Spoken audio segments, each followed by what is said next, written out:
বন্ধুরা উপস্থিতির জন্য ধন্যবাদ। এক্সপ্লেন করতে চলেছি মিনিং টাউন পর্ব 18।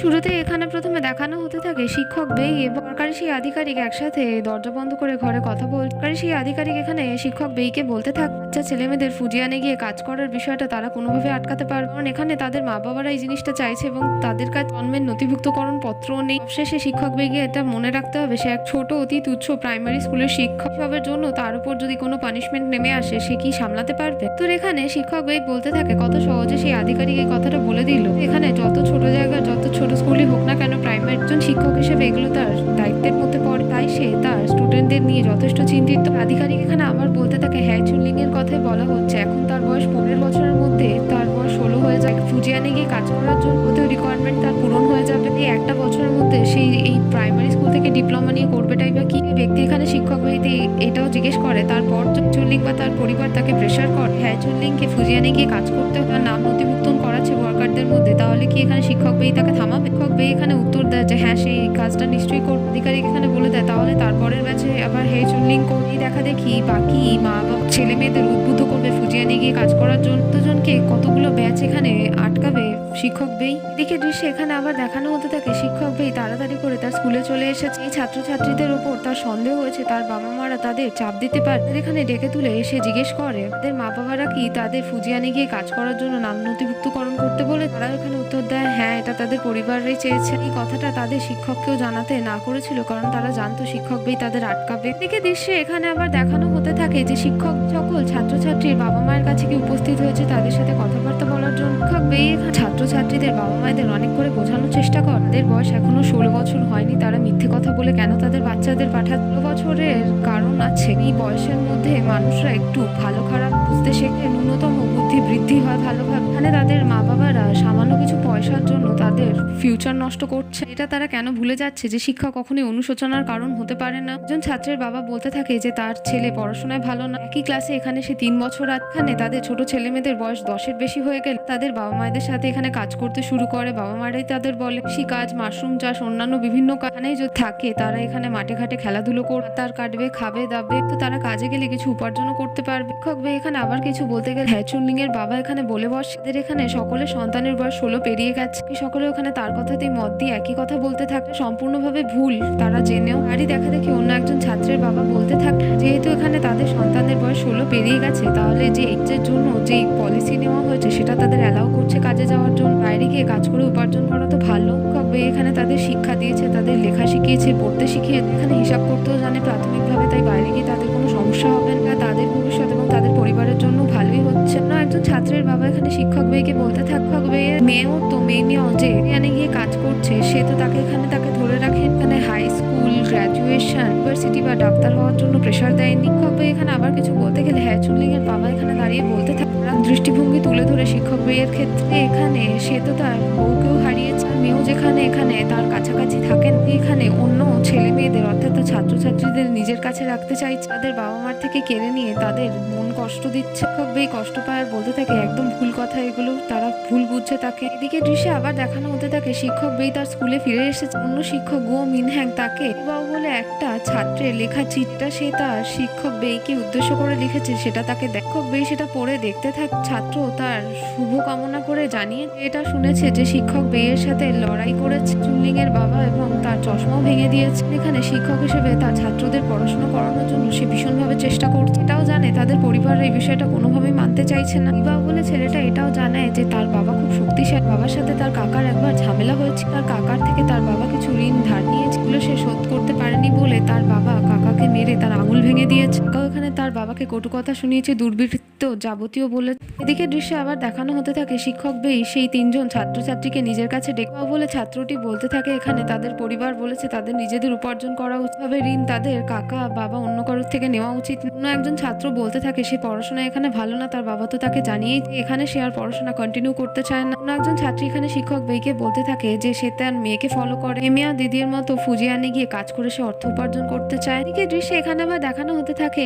যে ও মিনহ্যাং বলে টিচার নিজে ক্লাসরুম থেকে দেখতে শিক্ষক বেই তার স্কুলের বাইরে গ্রাউন্ডের মধ্যে প্লেগ্রাউন্ড যেহেতু ফিক্স নেই খারাপ হয়ে আছে মাটি তুলে তুলে ছুঁড়ে ফেলতে থাকছে আর তার নিজের রাগ কন্ট্রোল করার চেষ্টা করছে। দৃশ্য দেখার পর সে যে উপরের বিভাগীয় দপ্তর থেকে যে কাজগুলো পেয়েছে, ক্লাস কন্টেস্ট এবং যাবতীয় অন্যান্য জিনিসপত্রের আধিকারিকরা তাকে দিয়েছিল শিক্ষক বেইকে হ্যান্ড ওভার করার জন্য। এই অনুযায়ী যেন ছাত্রছাত্রীরা সেইগুলোতে পার্টিসিপেট করে সেই দিকে দেখার জন্য পেপারসগুলো সে ভাঁজ করে ফাইলের মধ্যে রেখে দেয়। এদিকে সেখানে আবার দেখানো হতে থাকে ডেফু এসেছে বেইয়ের সাথে দেখা করার জন্য, কিন্তু পথে সে দেখা পেয়ে যায় ও মিনহ্যাং। এখানে দুজনের নাম পরিচয় দেয় এবং বলতে থাকে মিনহ্যাং এখানে যে ডেফুর ব্যাপারে সে জানে। সে একটা কথা এখানে বলতে চাইছে যে শিক্ষক বেই এখানে কিছুদিন ধরে আপসেট, এখানে রাতের খাবারও গ্রহণ করেনি। দৃশ্যে আবার এখানে দেখানো হতে থাকে ডেফু এখানে বেইয়ের জন্য খানপানের জিনিসপত্র এনেছে। খানপান করতে করতে একসাথে কথা বলতে বেই এখানে মন্তব্য, দ্বিতীয়ত সে একেবারে হতাশ। এখানে ডেফুকে বলতে থাকে সে আজকে এখানে এসেছে তার ভালো লাগবে। ডেফু বলতে থাকে যে ডেবার থেকে জেনেছে যে শিক্ষক বেই হয়তো খারাপ মুডে আছে, তাই সে তার সাথে দেখা করতে এসে। শিক্ষক বেই এখানে জিজ্ঞেস করে ডেফুর থেকে যে সে কি কোনো ভুল কিছু করে। ডেফু বলে এরকমটা কোনোদিনই হতে পারে না, সে একজন চিরকাল ভালো শিক্ষক। সময় নিজের আগে তার পড়াশোনা তার ছাত্রছাত্রীদের এই স্কুলকে রেখেছে। যদি এখানে একমাত্র শিক্ষক হিসেবে না থাকছে, যারটুকু শিখতে জানতে পেরেছে সেগুলো হতো না, একেবারে গণ্ডমূর্খ অশিক্ষিত থেকে যেত। বলতে থাকে হ্যাচুনলিংকে নিয়ে সে একটু চিন্তায় আছে। তাই টিফু বলে হ্যাচুনলিং এর বাবাও তার কাছে এসে এই কথাগুলো বলেছে। শিক্ষক বেই বলতে থাকে হ্যাচুনলিং এখন বয়স তখন সেই ছোটবেলায় সুই হওয়ার মতো ছিল। চুনলিংও ওখানে সুই হওয়ার মতো যথেষ্ট ভালো পড়াশোনা, যথেষ্ট একজন পরিশ্রমী মেয়ে। যদি এখন ভালোভাবে পড়াশোনা করতে থাকে ভবিষ্যতে তার সম্ভাবনা অনেক ভালো হবে। এখন তার ভাবলেও খারাপ লাগে তখন সে সুই হওয়াকে স্কুল ড্রপ আউট করতে দিতে বাধ্য হয়েছিল, কারণ তার বাবা তখন উঠে পড়ে লেগেছিল তার বিয়ে দেওয়ার জন্য। ঠিক এই একটা কারণের জন্য সুই হওয়া এখনো পর্যন্ত কষ্ট করে যাচ্ছে। আর একটা ছোট মেয়ে আছে, সে এখনো এই জায়গায় আটকে পড়ে আছে। আমি এখানে পঙ্গু, সে ঠিক মতো কাজ করতে পারে, ভবিষ্যতের নিয়ন্ত্রণও তার হাতে সে নিতে পারেনি। শিক্ষক এখানে দুঃখ করে আবার বলতে থাকে যে হ্যাঁ চুনলিং এর বাবাও তাকে এখানে ভুল বুঝে, তাকে এখানে সমালোচনা করে বলেছে যে বাকি ছাত্রছাত্রীদের সে জোর করে নিজের কাছে ধরে রাখবো। বলতে থাকে সে কিছুই জানে না, তাই সে এরকম ভাবে কথাগুলোকে যেন শিক্ষক বেই তার মনে না নিয়ে। শিক্ষক বেই বলে কিছু করার নেই, সেই জিনিসগুলোকে নিজের মনে নিয়ে নিয়েছে। শিক্ষক বেই বলতে থাকে এখানে তার কিছু করার নেই। ছাত্রীরা নিজেরা পড়াশোনা করতে চায় না, আবার কখনো ছাত্রছাত্রীদের মা বাবারা বলছে তারা তাদের পড়াশোনা করতে দিতে চায় না। এখানে তো সে একজন শিক্ষক, সে চায় ছাত্রছাত্রীরা ভালোভাবে পড়াশোনা করে। একজন ভালো ছাত্রীকে পড়িয়ে সেচের মধ্যে অনুশোচনা আছে সেটাকে দূর করতে চাই, এই সমস্ত অনুশোচনাগুলো থেকে মুক্তি পেতে চাইছে। এদিকে আবার দেখায় ডেফু এখানে শিক্ষক বেইকে বলছে বুঝতে পারছে বিষয়গুলো, কিন্তু ডেবাও এরা যখন ছোট ছিল সময়ের অবস্থার সাথে এখনের অবস্থার পার্থক্য আছে। তাদের সময় তাদের পড়াশোনা করা ছাড়া কোনো উপায় ছিল না, এখন সময়টা পাল্টে গেছে, নতুন পলিসি এসেছে। নতুন ছাত্রছাত্রীরা শুধুমাত্র ফুজিয়ানে গিয়ে ভালো অবস্থায় দেখতে পাবেন, ভালো অবস্থায় তারা থাকতে পারবে এবং সেখানে রোজগারও করতে পারবে। শিক্ষক বেই এই কথাগুলো শোনা মাত্রই ভীষণভাবে রেগে যায়। সে এখানে ডেফুকে বলতে ভালো অবস্থা, ভালো কন্ডিশনের কথা সে বলছে। এখানে গিয়ে ছোট ছোট ছাত্রছাত্রীদের উপার্জনের কথা বলছিল। ছোট ছাত্রছাত্রীদের মনের মধ্যে এবং তাদের মা বাবাদের দৃষ্টি আবৃত সমস্ত শব্দগুলো তাদের বড় বড় লোকেরা বুঝিয়েছে, সেগুলোই বুঝাচ্ছে আসলে বড় ধরনের ট্র্যাপ। এখানে উপার্জন তো ঠিকই করবে, কিন্তু তারা তাদের ট্র্যাপে পড়ে যাচ্ছে। আগেই বলেছে সে এখানে কোনোভাবেই কর্মের বিরোধী না। এখানে অর্থ উপার্জনের নামে যেগুলো চলছে এগুলোকে উপহাস করা বলে। আগের মাথায় বলে যে ডেফু তাদের পক্ষেই দাঁড়িয়ে, এখানে ধাক্কা দিয়ে ডেফুকে ঘর থেকে বের করে দিকে দৃশ্যে আবার দেখানো হতে থাকে গুয়ো মিনহ্যাং ডেফুকে জিজ্ঞেস করছে সে ঠিক আছে। বলে হ্যাঁ সে একদম ঠিক আছে, তার শিক্ষক তাকে বকাবকি করেছে, ভুল কিছুই বলে। এখন সামান্য মন্তব্য এবং হতাশ হয়ে আছে। এখানে বোঝাতে গিয়ে তার শিক্ষকের মাথা গরম করে দিয়েছে, সে বুঝতে পারছে। যেতে যেতে বলতে থাকে গুয়ো মিনহ্যাংকে যে শিক্ষক বেইকে সে যেন একটু দেখে রাখে। গুয়ো মিনহ্যাং বলে সে নিশ্চয়ই এটা করবে। আবার দেখানো হতে থাকে গুয়ো মিনহ্যাং জানলা দিয়ে দেখে শিক্ষক বেই হতাশ হয়ে মনের দুঃখে রাগে জোরে উদ্ভ্রান্তের মতো অ্যাকর্ডিয়ন বাজাতে শুরু করে। এদিকে দৃশ্যে এখানে আবার দেখানো হতে থাকে যে শিক্ষক বেই ক্লাসে এসেছে। একজন ছাত্রী ক্লাসে ঢুকতে বলে যে ছাত্র ছিল তার বাবা মার, সে বলে আজকে থেকে সে আর স্কুলে আসছে না। শিক্ষক বেইয়ের কথাগুলো শুনে ভীষণ খারাপ লাগে, কিন্তু সে এখানে কিছু বলে না। এদিকে দৃশ্যে এখানে আবার দেখানো হতে থাকে যে গুয়ো মিনহ্যাং ক্লাসে এসে শিক্ষক বেইকে গুড মর্নিং বলে সম্বোধন করে। শিক্ষক বেই এখানে গুয়ো মিনহ্যাংকে দেখে বলতে থাকে যে তাদের স্কুলের একটা সমস্যা বিষয় নিয়ে সে এডুকেশন ব্যুরোর কাছে যাচ্ছে, কথা বলবে। সে যদি তার হয়ে ক্লাসগুলো নিয়ে নেয় খুব ভালো। মিনহ্যাংও এখানে সহজে সম্মতি দিয়ে দেয়। এদিকে দৃশ্যে এখানে আবার দেখানো হতে থাকে শিক্ষক বেই এখানে এডুকেশন ব্যুরো অফিসারের সাথে কথা বলতে চলে এসেছে। অফিসার এখানে শিক্ষক বেইকে বলতে থাকে টাউন ভিলেজ তৈরি হওয়ার একেবারে মুখে, তখন থেকে লোকাল গভর্নমেন্ট কোয়ালিটির ভালোভাবে দায়িত্ব নিতে শুরু করে, তখন থেকে লোকালিটির অবস্থা উন্নতি হতে শুরু হচ্ছে। এটা একেবারে সম্পূর্ণ ভালোভাবে হয়ে গেলে শিক্ষক বেইকেও এরকম 100 মাইল দূরে আসতে হবে না, এডুকেশন ব্যুরো করে তাকে কষ্ট করতে হবে না। বেই এখানে মৃদু হেসে মিস্টার ঝাওকে বলতে থাকতেই ভালো হবে যে শিক্ষক বেইয়ের খারাপ মুখটা মিস্টার ঝাওকে বারবার দেখতে হবে না। ঝাও বলে সে এরকম কখনোই বলেন। বেই এখানে প্রশ্ন করতে থাকে মিস্টার ঝাওকে সে কি এখানে যে শিক্ষক বেই কেন এসছে। উত্তরে মিস্টার ঝাও বলে হ্যাঁ সে একদম জানে তাদের স্কুলের যে সমস্যা আছে সেই বিষয়ে সে হাই অথরিটিকে রিপোর্টও করে শিক্ষক বেই জানতে চায় কোনো ভালো খবর এসছে। উত্তরে মিস্টার ঝাও বলতে থাকে ভালো খবর যদি আসতো তাহলে শিক্ষক বেই আসার সাথে সাথে সেই খবরটা তাকে দিয়ে দিচ্ছে। কোনোভাবেই চায় না শিক্ষক বেই তার মাথায় আরো বেশি চাপ নিক। এটাও সত্যি কথা যে এডুকেশন ব্যুরোর হাত হায়ার অথরিটি ওয়ার্ক কমিটি যে ডিসাইড করে ওয়ার্কার্সদের ওয়ার্ক রিকোয়ারমেন্টস এজ বয়স নির্ধারণ করার বিষয়টা তাদের হাতে কোনোভাবেই নেই। শিক্ষক বেই বলে ঠিক আছে, সে বুঝতে পারছে, সে তাকে আর বিরক্ত করবে না, চলে যাচ্ছে। ঝাও এখানে শিক্ষক বেইকে থামিয়ে বলতে থাকে বছরে এডুকেশন ডিপার্টমেন্টের মূল চিন্তাধারা তারা যে কোরাস কন্টেস্ট বলেছে সেই বিষয়ে সেও এটা চাইবে যে শিক্ষক বেই ফিরে গিয়ে এটার উপর বিশেষভাবে খেয়াল রাখুক এবং সে যেন ভালোভাবে মধ্যে পার্টিসিপেট করে, গান গায়, ছাত্রছাত্রীদেরও ভালোভাবে তৈরি করে যাতে তারা সবাই ভালোভাবে পার্টিসিপেট করে। তবে এখানে উত্তরে মিস্টার ঝাওকে বলতে থাকে যে তার ছাত্রছাত্রীর টিচিং স্কেডিউল এখানে খুবই টাইট, জিনিসপত্র হয়তো ভালোভাবে সে খেয়াল রাখতে পারবে না। এখানে মিস্টার ঝাও আবার বলতে থাকে শিক্ষক বেই যে কোরাস কন্টেস্ট হতে চলেছে এটা বিস্তীর্ণভাবে মূল্যায়ন করে প্রভাব ফেলবে প্রত্যেকটা স্কুলের ওপর। এটা আরো একটা জিনিসে প্রভাব ফেলবে, সেটা প্রতি বছর শিক্ষার উপর যে বাজেট পেশ হয় তার বরাদ্দ নির্ধারণেও। শিক্ষক বেই এখানে বলতে থাকে মিস্টার ঝাও তার সাথে বারবার এরকম শো অফ কেন করলো অপ্রয়োজনীয় সেই সমস্ত জিনিসপত্র নিয়ে বলেছিল যে তাদের স্কুলের প্লেগ্রাউন্ডটা ফিক্স করা প্রয়োজন, তার জন্য তো এখনো ফান্ড অ্যাপ্রুভ হয়নি। তো এখানে মিস্টার ঝাও বলতে থাকে শিক্ষক বেই আর একটু ধৈর্য ধরতে হবে, মিনিং টাউন ভিলেজ প্রস্তুত হয়ে গেলে আর গভর্নমেন্টের অবস্থা ন্যাশনাল গভর্নমেন্টের থেকে বেটার হয়ে যাবে, আপনার কাছে হাতে ভালো ফান্ড চলে এলে তারা অ্যাপ্রুভ করতে পারবে। শিক্ষক বেই যা যা চাইবে স্কুলের যাবতীয় খরচের জন্য। শিক্ষক বেই এখানে রাগ করে মিস্টার ঝাওকে উদ্দেশ্য করে বলতে থাকে টাউন ভিলেজ ভবিষ্যতে তৈরি হবে, প্রশাসনের সাথে সম্পর্ক ভবিষ্যতে তৈরি হবে। তোবার করে এসেও যে সে অতীত থেকে বলেছিল এবং শিক্ষার যা যা সমস্যা আছে তার ছাত্রছাত্রীদের মধ্যে স্কুলের মধ্যে সেগুলো তো এখনো পর্যন্ত ফিক্স হয়নি। ঝাও এখানে ধমক দিয়ে বলতে থাকে শিক্ষক বেই কি রাগ আলাপ করেই যাচ্ছে। শিক্ষক বেই কি মনে হয় দেশের অর্থনীতি একেবারে চূড়ান্তে আছে? গভর্নমেন্টও একেবারে হাতে মারাত্মকভাবে তা সব পেয়ে গেছে। এখানে বিভাগীয় দপ্তরের অর্থনীতি জানে, এখানে দেশের দুর্দশা অর্থনীতিও জানে, তো কিছু তৈরি হতে সময় লাগবে। শিক্ষক বেইয়ের এখানে কি মনে হয় যে একমাত্র তার মধ্যেই জটিলতা, এখানে শুধু সমস্যা আছে, বাকি সবাই একেবারে আরামে আছে? মিস্টার ঝা বড় গ্লোব দিয়ে বলতে থাকে শিক্ষক বেই জুনিয়র মিডিল স্কুল থেকে হায়ার লেভেলে এটা সে পেয়েছে, এটা এখন সে দিতে চাইছে। শিক্ষক বেই ছাত্রছাত্রীদের পড়াশোনা করানো সাহায্য করার জন্য এটা সে ব্যবহার করতে পারে। এখানে শিক্ষক বেইয়ের সমস্ত যা যা প্রয়োজন সমস্যা আছে সে মিস্টার ঝাওয়ের মাথায় আছে। ফিরে গিয়ে যেন কোরাস কন্টেস্টের জন্য প্রস্তুতি নিতে থাকে। এদিকে দৃশ্যে আবার দেখানো হতে থাকে যে শিক্ষক গোমিন সমস্ত ছাত্রছাত্রীদের সাথে কথা বলে তাদের বাড়ি গিয়ে মা বাবাদের কোনোমতে রাজি করিয়ে ক্লাসের জন্য এনেছে। এখানে বুদ্ধি করে ছাত্রছাত্রীদের রিল্যাক্স করার জন্য বুক না পড়িয়ে তাদের দেশের ভালো গান শোনাতে বলেছে। একজন করে ছাত্রছাত্রী এসে তার সামনে দাঁড়িয়ে গান গাইছে আর সকল ছাত্রছাত্রীরা সেটা উপভোগ করছে। এদিকে আবার দেখানো হতে থাকে গো মিনহ্যাং শিক্ষক বেইকে দেখে ক্লাসের মধ্যে এনে বলতে থাকে প্রত্যেক ছাত্রছাত্রীর বাড়ি গিয়ে তার মা বাবার সাথে কথা বলে একদিন ছাত্রছাত্রীদের সাথে পড়াশোনা ভালো সময় উপভোগ করার জন্য সে এনেছে। ছাত্রীরা এখানে ভীষণভাবে খুশি আর এখন তারা মিউজিক ক্লাস করছে। এদিকে আবার দেখানো হতে থাকে শিক্ষক বেই সকল ছাত্রছাত্রীদের বলতে থাকে এডুকেশন ব্যুরো তাদের একটা টাস্ক দিয়েছে। বিভাগীয় দপ্তর থেকে নির্দেশ এসেছে যে সারা দেশে সমস্ত ছোট থেকে বড় স্কুলে ক্লাস কন্টেস্ট হবে। এখানে কি তাদের ছাত্রছাত্রী পার্টিসিপেট করার জন্য আগ্রহী? সকল ছাত্রছাত্রী আগ্রহী হয়ে বলে ওঠে হ্যাঁ তারা রাজি এই কোরাস কন্টেস্টে পার্টিসিপেট করতে চায়। এদিকে দৃশ্যে এখানে আবার দেখানো হতে থাকে গুয়ো মিনহ্যাং জিজ্ঞেস করছে শিক্ষক বেইকে তারা এখানে এটা রিজেক্ট করতে পারে, কন্টেস্টে তাদের পার্টিসিপেট করতেই হবে। উত্তরে শিক্ষক বেই বলতে থাকে এডুকেশন ব্যুরো স্পেশাল তাদের বলেছে। এখন কথা বলতে গেছিল মিস্টার ঝাও এটা তার উপর চাপিয়ে দিয়েছে। মিনহ্যাং এখানে উত্তেজিত হয়ে বলতে থাকে শিক্ষক বেই এখানে কি আগে এডুকেশন ব্যুরোকে তাদের একটা শিক্ষা দেওয়া প্রয়োজন? মিনহ্যাং এখানে ছাত্রছাত্রীদের পড়াশোনার কোর্স একটু চেঞ্জ করে এখানে ফুজিয়ানে কাজ করতে যাওয়ার আগে কোনোভাবে সে ম্যানেজ করে তাদের সবকিছু শিখিয়ে দেবে। ভালো হবে না? ভালো বুদ্ধি তো তার মাথায়। শিক্ষক বেই মৃদু হেসে বলল মিনহ্যাং এর মাথায় এখন সমস্ত উৎপাত আসছে।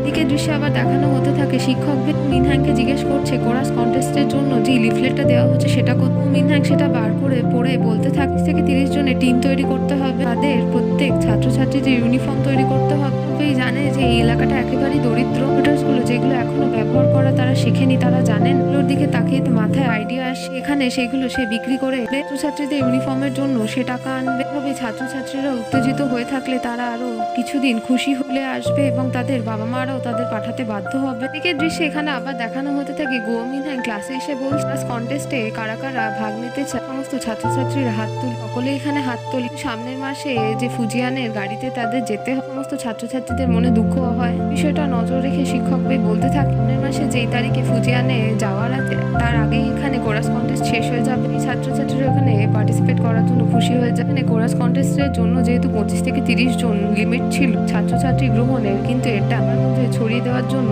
শিক্ষক ভাই বলতে থাকে সকলে পার্টিসিপেট করবে, এখানে তাদের ইউনিফর্মও প্রোভাইড করবে।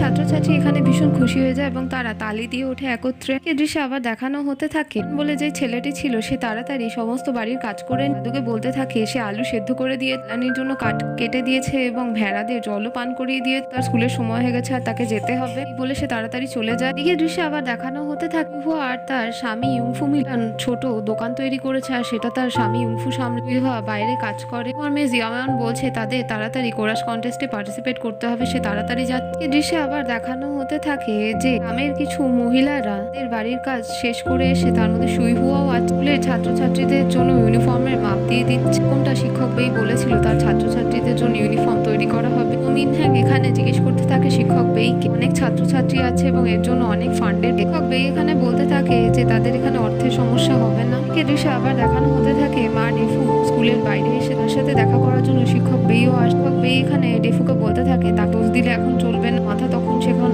ভীষণ গরম ছিল। এখানে মৃদু হেসে বলে এরকমটা কখনো হতে পারে, সে সবসময় তার শিক্ষকই থাকবে, গুরুজনরা তাদের সবসময় শাসন করতে পারে। ও বলতে থাকে এখানে শিক্ষক বের জন্য একটা ভালো খবর আছে, এটা হচ্ছে যে সে এখানে বিভাগীয় শহরের দপ্তরে যাবে বিউরোতে, আর সেখানে গিয়ে জুয়ানের দাদু মশা আছে সেই বিষয়ে তাদের লিখিতভাবে জানাবে। সেখান থেকে লোকেরা জুয়ানের বাড়িতে আসবে ইন্সপেকশন করার জন্য, এগুলো তারা যথাযথ দেখার পর অ্যাপ্রুভ করে দেবে তাদের ফান্ড জুয়ানের দাদু চিকিৎসার জন্য। তো বলতে থাকে আর সে এই বিষয়টাও দেখছে যেটা শিক্ষক বেই তাকে বলেছে ফুজিয়ানে তাদের এখানে স্কুলের ছাত্রছাত্রীরা করতে যাওয়ার জন্য যে এজ লিমিটটা আছে সেটা যেন বাড়ানো যায়। সমস্ত ধরনের সংরক্ষণাগারে সেই জিনিসটা খোঁজ খবর করছে। তোরে শিক্ষক বেই বলতে থাকে এই বিষয় প্রাইমারি এখানে কোনোভাবেই না। শিক্ষক বেই বলে এটা তার এখন ভেবে ভালো লাগছে যে একত্র করতে পেরেছে, ঐক্যবদ্ধ করতে পেরেছে তার ছাত্রছাত্রীদের ছোট কোরাস কন্টেস্টের মধ্যে দিয়ে। এদিকে দৃশ্যে এখানে আবার দেখানো হতে থাকে শিক্ষক বেই স্কুলে পতাকা উত্তোলন করছে, সমস্ত ছাত্রছাত্রীরা নতুন ইউনিফর্ম পরে গান গাইছে, সেখানে কিছু গ্রামের ছেলেমেয়েরাও আছে। এদিকে দৃশ্যে আবার দেখানো হতে থাকে মিনহ্যাং শিক্ষক বেই এবং অন্য যে শিক্ষক আছে তারা স্কুলের মধ্যে একসাথে হয়ে ছাত্রছাত্রীদের গান শেখাচ্ছে, কন্টেস্টের জন্য তাদের পার্টিসিপেশনের জন্য প্রস্তুতি করছে। এদিকে দৃশ্যে আবার দেখানো হতে থাকে মেমিয়াও তার কাজের জায়গার বসেদের নিয়ে তার হোম টাউনে আসছে। মেয়া কোম্পানি ওয়ার্কশপের যে ডিরেক্টর ম্যাডাম আছে সে জিজ্ঞেস করে জায়গাটা আগের তুলনায় অনেক উন্নত হয়েছে, এই বাড়িগুলো মাটির ছিল এখন ইটের হয়ে গেছে। বলতে থাকে আগে তারা দরিদ্র ছিল, এখন আস্তে আস্তে টাকা জমিয়ে তারা ইট তৈরি করেছে, সেই দিয়ে এখন বাড়ি নির্মাণ করেছে। কোম্পানির মালিক এখানে বলতে থাকে মেমিয়াও সে তার হোম টাউনকে ভীষণ ভালোবাসে, এই বিষয়ে জানে সে অনেকদিন বাদে আসছে, তাই তো উত্তরে মেমিয়াও বলতে থাকে হ্যাঁ প্রায় 20 বার সে তখন এসেছিল যখন স্পিচ দিয়েছিল। ওকে এখানে আনার জন্য তাদের দুই বসকে সে ধন্যবাদও জানায়। আর সেই বস বলতে থাকে এখানে মেমিয়াও একটা ঝাও যখন জানতে পেরেছিল যে মেমিয়াও বসেদের তার হোম টাউনে নিয়ে যেতে চাইছে ইনভেস্টিগেশনের জন্য, সে একেবারে অ্যাপ্রুভাল করে দিয়েছিল। এই দৃশ্যে আবার দেখানো হতে থাকে যে শিক্ষক বেই মেমিয়াও আর তার সমস্ত বসেদের নিয়ে কথা বলতে বসেছে।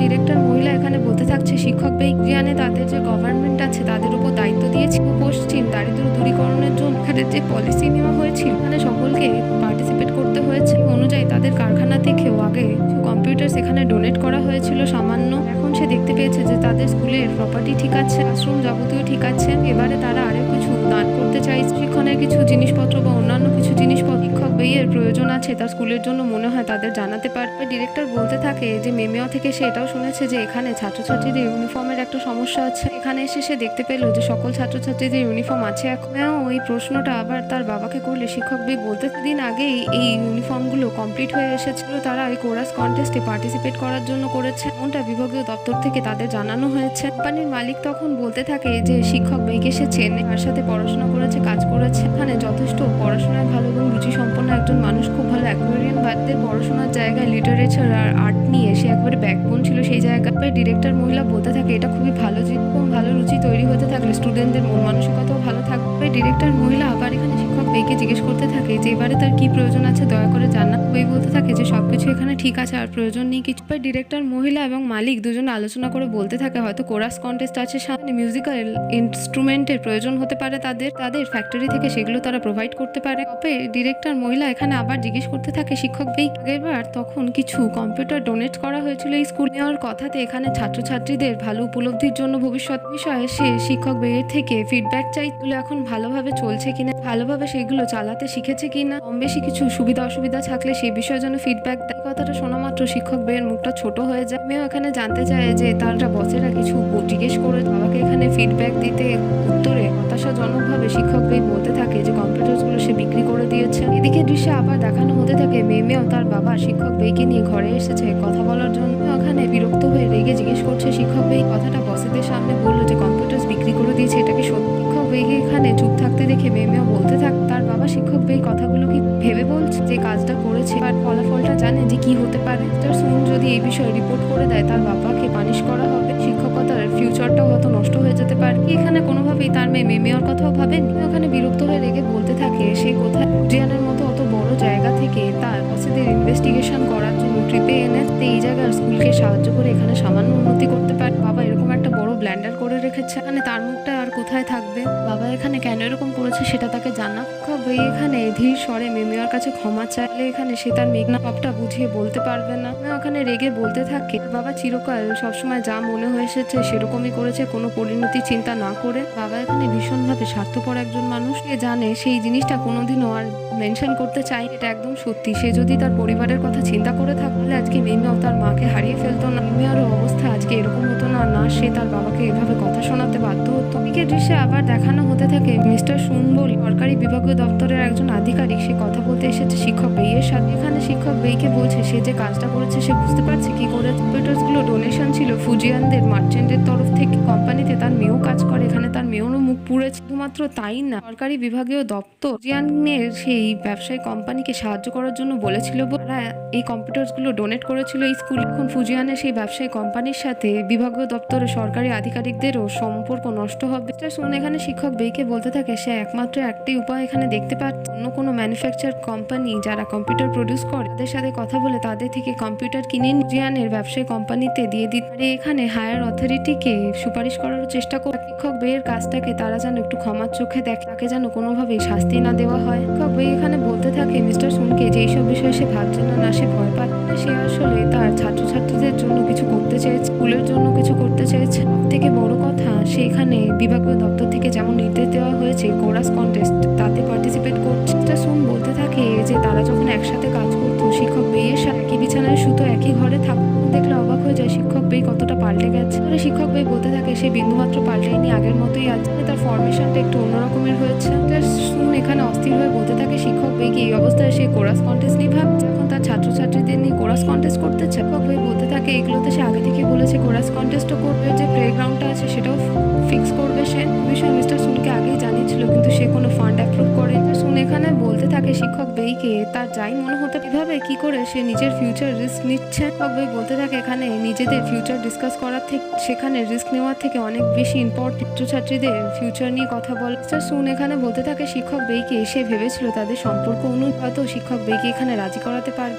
এখানে বারবার শিক্ষক বেইকে এটাই বলতে ততক্ষণ সঠিক মনোভাব রাখবে এবং অথরিটি থেকে ক্ষমা চেয়ে নেয়, ভুলের জন্য তার কাজটা হয়তো এখানে বেঁচে যাবে। শিক্ষক বেই বলতে থাকে এখানে তার কোনো সমস্যা হচ্ছে না, কোরাস কন্টেস্টেও পার্টিসিপেট করতে হবে, যা যা সমস্যা আছে ফিক্স করতে হবে, ভবিষ্যৎ নিয়ে একজন টিচার হিসেবে চিন্তা করতে হবে। সে জানে সে অন্যায় করেছে, তাই হায়ার অথরিটি থেকে সে যদি পানিশমেন্ট পায় সে মানতে রাজি। মিস্টার সুন একেবারে এই সমস্ত কথাগুলো শুনে চমকে যায়। দিকে দৃশ্যে আবার দেখানো হতে থাকে যে সুইহুয়া আর মেমেও কথা বলতে জিজ্ঞেস করছে যে আগের থেকে তাদের অবস্থা অনেক ভালো হয়েছে। হুয়াদের সে এখন দেখেছে একটা স্টোর আছে, তার স্বামী ইউংফু সেখানে কাজ করছে। হুয়া বলতে থাকে তার মেয়ে জিয়ায়ুয়ান কাল ভীষণভাবে ব্যস্ত থাকছে। শিক্ষক বেই যে বলেছে কোরাস কন্টেস্টের জন্য রিহার্সাল সেখানে যাবতীয় জিনিসপত্র নিয়ে তার মেয়ে তার থেকেও বেশি ব্যস্ত। এখন রইল কথা ইউংফু, সে স্টোরে থাকতে বেশি পছন্দ করে, চেয়ারে বসেই সে সেখানে কাজ করে। হুয়া এখানে প্রশ্ন করে মেমেওকে সে তো এত বছর ধরে শহরে এখানে কাজ করছে, তার অবস্থা সেখানে কেমন? মেমেও বলে সে আগের থেকে অনেক ভালো আছে। হুয়া এখানে বলতে থাকে যে তার বাবার থেকে সে অনেক দূরে, তার বাবার কথা এটা মানতেই হবে যে শিক্ষক বের অবস্থা খুবই করুণাত্মক, সে এখানে ভীষণভাবে একা। মেমেও আর তার বাবার কথা শুনে ভীষণ খারাপ লাগে। এখানে সুইহুয়াকে বলতে থাকে বাবা আগের মতোই রয়ে গেছে, এতটুকু পাল্টায়নি, আগের মতোই আছে, কারণ যা মনে হয় সে ফলাফল না ভেবেই সেটা করে ফেলতো। এখানে একজন পূর্ণবয়স্ক মানুষ কেন ভুলে যায় তার মেমেও তাকে নিয়ে চিন্তা কর। কথাগুলো বলে মেমেও ভীষণ খারাপ লাগতে থাকে, সে কাঁদতে থাকে। সুইহুয়াও তাকে দেখে খানিকক্ষণের জন্য নীরব হয়ে যায় একেবারে। এমনই সকল গল্প জানতে আমাদের চ্যানেলের সঙ্গে থাকুন।